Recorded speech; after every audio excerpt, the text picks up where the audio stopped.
Hi YouTube, it's Lena, and I'm here today with the latest rendition of the Project Pan Roulette collab, which this was started by Lexi and Rebecca. I will link them down below, but they're pretty well known at this point, so you probably already subscribed to them. If not, you should. They're both great people to watch. The idea is they created a list of ideas that you can draw products, list of ideas that you can pick products from, and what you do is you get some kind of random number generator, or you can literally put numbers in a hat, however you want to do it. And you draw at least 6 items. I used to do 10, but because I got a few more Project Pans going currently, I'm just gonna do 6 now. And until I think June, I think is when it ends, you work on the products. And when you finish something, you draw a new one. So let's get down to it. I'm gonna randomize 6 numbers, and then I'm going to go pick stuff for them because I actually have to pull up the list on my phone. So first number, 97. I have no idea what these correspond to currently because I only read over the list like once. Next, 48.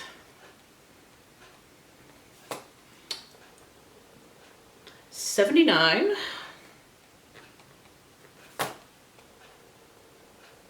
23.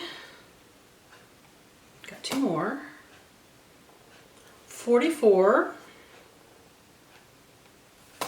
And finally, 16. Now let me pull the list up on my phone and see what we have going. So go to Google Sheets where I have it. Let's see. The first number that would come up is number 16. A green or clean beauty product. That's interesting. Next would be 23, a product from a brand that is only available in your country. Well, I live in the US, so I'll have to think about that. I might have to fudge that one a little, because usually what's in the US can be gotten at least somewhere else. All right, so next would be 44, 44, a product that twists up. That's an easy fill. 48, a product from a brand you no longer support or purchase from. I'm going cruelty free, so that will be really easy. 79, a product you think is too pretty to use up. So I get what that means, but I personally don't really hold to that too much. Like if I want to use up a product, I'm going to use it up. I don't care if it's pretty or not. I do understand what that means. And finally, 97, your most expensive lip product. I've got some expensive ass shit. So let me go write these down, look through my stuff, and I will be right back. Okay, I'm back. That took a while. I had a hard time figuring out a couple of things. So I did finally pick out 6 products. First off, most expensive lip product, after doing some math and disregarding any of my red lipsticks, because I'm already panning a red lipstick. I'm panning an expensive red lipstick, actually. But I wound up with my YSL, what are you called? Rouge Pour Couture lipstick in the shade 09. So now I think I have a goal to finish up half of this because I have other lipsticks that I really want to work on this year. I'm actually working on something right now that I hope to have done at the end of March. So after that's done, this will definitely get more attention and we will reevaluate from there. So we're gonna go with half for right now. Next product is product too pretty to use up. I wound up picking out this.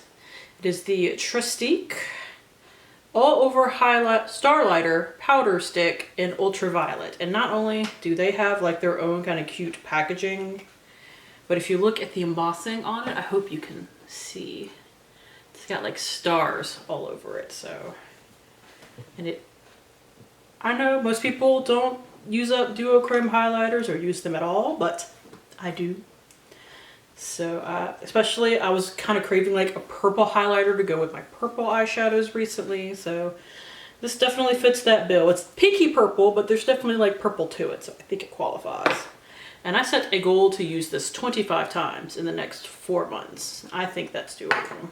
We'll see. Product that twisted up. I have a lot of products that twist up, but I'm doing the full face project pan, hashtag team project pan. So a lot of things that twist up are also in that project.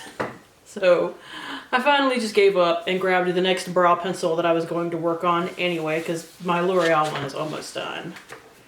It is the Brow Bar Brow Definer Extra Slim Brow Pencil in Indian Chocolate. What a name. It is, I've only used it like once or twice, so it is basically full.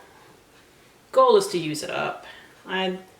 Especially these ultra slim brow pencils, I tend to go through them pretty quickly, so that should not be an issue. I have a mark in my notebook along with the lipstick of how much I have.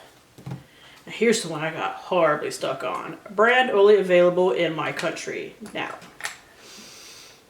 to an extent, this isn't really the case anymore. We live in a very global economy where for the right price, at least, you can basically get anything. And also, I live in the United States. They tend to set the trends for a lot of other countries, so what's available here tends to be available elsewhere. However, I sat and I thought about it, and I'm like, what's something I always put in these projects in particular that actually qualifies for it? And that is a Zany Laney spray. They only ship to the United States unless you talk to them ahead of time before you put in an order and see if you're willing to pay the shipping, but they don't have like an official shipping to other countries as far as I know. Well, I know they didn't used to. If they've changed that since that I last looked at it, I'm going to feel really stupid. But I always find a way to put one of these in here. I wasn't even trying. It just suddenly occurred to me, wait a minute, this works. They are a body care and wax melt company. I will link them down below. I rep for them. I even have a coupon code that I don't make any money off of, but if you use it, you get 10% off. And what this is right here is a body spray. I almost said body wash, but they don't make those. In Gatekeeper Keymaster, which is based off of Ghostbusters. That's kind of their deal. They make pop culture based products. And the scent notes, I'm sorry, it's late and I have a headache. I'm a little out of it. 50-50 bar, strawberry, and ginger. I do really like this. And it's one that is almost finished up, but it's just one of the ones that I'm working on right now that isn't already in a project. So I figured, great choice for this. And finally, clean beauty product. I have something from Pharmacy that I was working on in a different project that fit this just perfectly. It is the Pharmacy Clean Bee Ultra Gentle Face Cleanser. Please excuse the what are you? Sharpie, because it's like gold, because I can't find my black one right now, but we are starting right here. And actually, finally, because I skipped over a product, a brand I no longer support. This is one I kind of went back and forth with too, because I was like, what do I want to put in here? And I wound up going for a foundation, because the foundation I'm using right now, I have used the absolute piss out of this month, and I'm almost positive I'm going to finish it in March. So once that it is done, I can start using this. It is the Reynolds Stay Matte Foundation in shade 100 Ivory. This used to be like hardcore one of my holy grail foundations, but Rimmel is not cruelty free, and that makes me very, very sad because I loved a lot of their products. Bummer for me. But that means that I really need to use this up. This is also a little on the older side. I did wear it recently to make sure that it hadn't gone off or broke me out or anything like that, and it's fine. So we should be working on this. I have only used it once. It is basically full, and hopefully once I start working on foundations, I tend to go through them pretty fast, so this will not last very long. So that is it. Thank you guys for tuning in. As always, I do really appreciate it, and hopefully I will see you later. Bye!